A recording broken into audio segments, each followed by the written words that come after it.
Hi friend, আপনি কি mobile থেকে ভুল অ্যাকাউন্টে টাকা পাঠিয়েছেন? ফেরত পাবেন কিভাবে? কিভাবে ফেরত পাবেন এই নেই চিন্তা? No tension. সাজেস্ট মাস্টার নিয়ে এসেছে কয়েকটি আইডিয়া।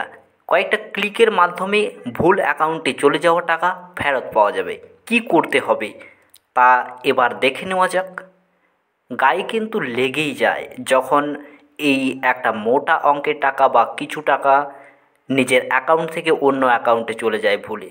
বেশি অ্যামাউন্ট হলে তো কোনো কথাই নয়, অথচ এ অসুবিধা সত্ত্বেও ইউপিআইয়ের যে ব্যবহার সেটা কিন্তু আমরা বন্ধ করতে পারছি না। এ তো একটা অভ্যাস আমাদের। দেখে নেওয়া যাক যে কীভাবে আমরা আমাদের টাকাটা রিটার্ন পেতে পারি খুব সহজেই। তাড়াহুড়ো ভুল হওয়াটা স্বাভাবিক, তাই এই সময় শান্তাবস্থায় পেমেন্ট করাটা অত্যন্ত জরুরি। টাকা ফেরত পাওয়ার সহজ কিছু উপায় রয়েছে হাতের কাছে। মাত্র কয়েক ক্লিকেই মোবাইল থেকেই ভুল অ্যাকাউন্টে চলে যাওয়া টাকা ফেরত পাওয়া যাবে। কি করতে হবে তা এবার দেখে নেওয়া যাক। আমি এখানে কয়েকটি বিশেষ আইডিয়ার কথা তুলে ধরছি। আমি মোট 5টি স্টেপের কথা বলবো, যার মাধ্যমে আপনার অন্য অ্যাকাউন্টে চলে যাওয়া টাকা সহজেই ফেরত পাবেন। তার প্রথম যে ধাপটা অর্থাৎ নাম্বার স্টেপ, এখানে প্রথমত ভুল লেনদেনের অভিযোগ দায়ের করার জন্য আপনাকে একটা কাজ করতে হবে। এখানে national payment corporation of India, যেখানে সংক্ষেপে বলা যায় এনপিসিআই, এর জন্য আপনাকে প্রথমে আপনার নির্দিষ্ট কোনো একটা ব্রাউজ ওপেন করে নিতে হবে, ক্রোম বা গুগল যে কোনো। সেখান থেকে আপনাকে সার্চ করতে হবে এই এনপিসিআইয়ের যে অফিসিয়াল ওয়েবসাইট, https://www.npci.org.in/। এখানে গেলে দেখুন আমি স্টেপগুলো দেখিয়ে দিচ্ছি। প্রথমে আপনি এখানে ক্লিক করবেন, দেন এখান থেকে যে আসবেন লোগোটাতে, সেটা হলো ট্রানজ্যাকশান। এই ট্রানজ্যাকশানে ক্লিক করবেন।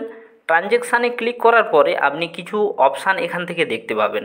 এই অপশানগুলোর মধ্যে এখানে আপনি সিলেক্ট করবেন যে নেচার অফ ট্রানজ্যাকশান। এখানে আপনি কী থেকে কিসে টাকা পাঠিয়েছেন, অর্থাৎ পার্সন টু পার্সন না পার্সন থেকে মার্চেন্টে, আপনি যেটা করেছেন সেখানে দিয়ে দেবেন। দেন তারপরে আপনার সিলেক্ট ইস্যু, মানে টাইপটা কীরকম ধরনের ইস্যুতে আপনি করেছেন, এবং দেন এখানে কমেন্ট করবেন আপনার কী কী অসুবিধা রয়েছে। এখানে ট্রানজ্যাকশান আইডিটি দিয়ে দেবেন। নেক্সট যেটা করবেন, আপনি কোন ব্যাংকে এখানে টাকাটা পাঠিয়ে দিয়েছেন। এখানে দেখুন অনেক ধরনের ব্যাংক রয়েছে।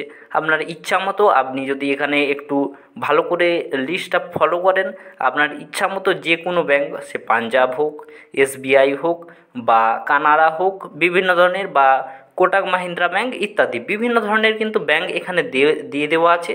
আপনারা কিন্তু একটু ভালো করে এটা চোখ চালিয়ে নেবেন, অবশ্যই পেয়ে যাবেন আপনার যে ব্যাংক রয়েছে।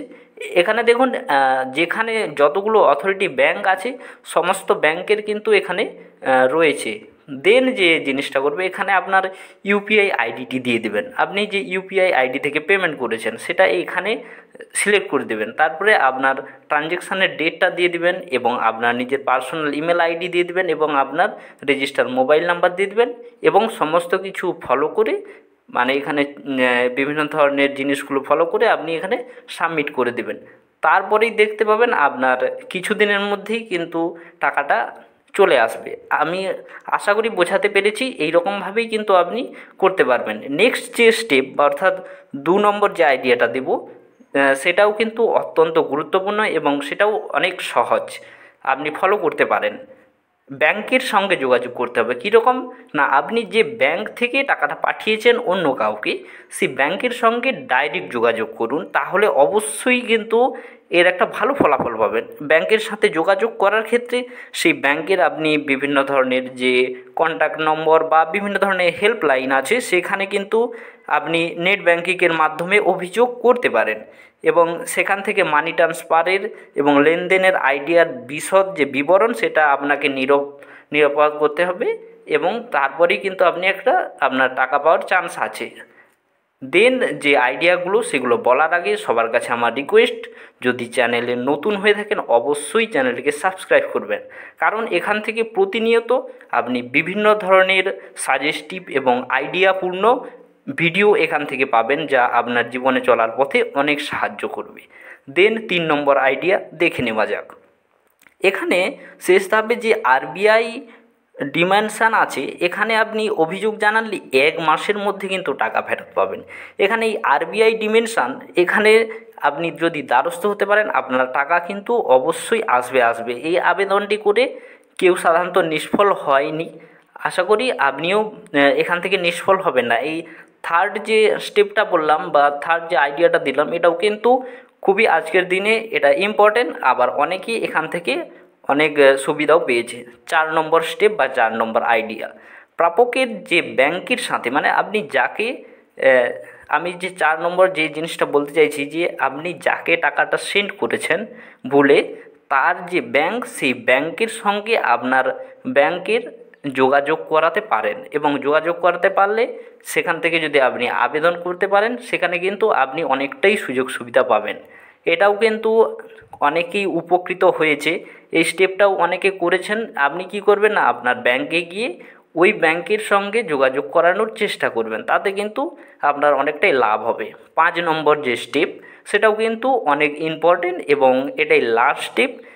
এটা কিন্তু আপনি ফলো করতে পারেন, আপনি কিন্তু সফল হবেন। কী হবেন না, আপনাকে করতে হবে কি, আপনার আইনি পদক্ষেপ নিতে হবে। মানে আপনার কোনো লোকাল যে থানাগুলো রয়েছে বা পুলিশ স্টেশনগুলো রয়েছে, সেখানে গিয়ে আপনি একটা কেস দায়ের করতে পারেন। সেখানে কিন্তু আপনি অবশ্যই একটা সুরাহা পাবেন। এখানে কিন্তু কোনোরূপভাবে কোনো অসুবিধা নেই, এখান থেকে আপনি সুরাহা পাবেন, কারণ অনেকেই এখান থেকে সুরাহা পেয়েছেন। আপনি একটা আপনার কেস দায়ের করবেন যে আমি অন্য অ্যাকাউন্টে টাকা পাঠিয়ে দিয়েছি, তিনি আমাকে টাকাটা দিতে চাইছেন না, আমি কি করব। এই নিয়ে আপনি একটা কেস করতে পারেন। যদি ভিডিওটি ভালো লাগে অবশ্যই লাইক করবেন, কমেন্ট করবেন আর শেয়ার করতে ভুলবেন না।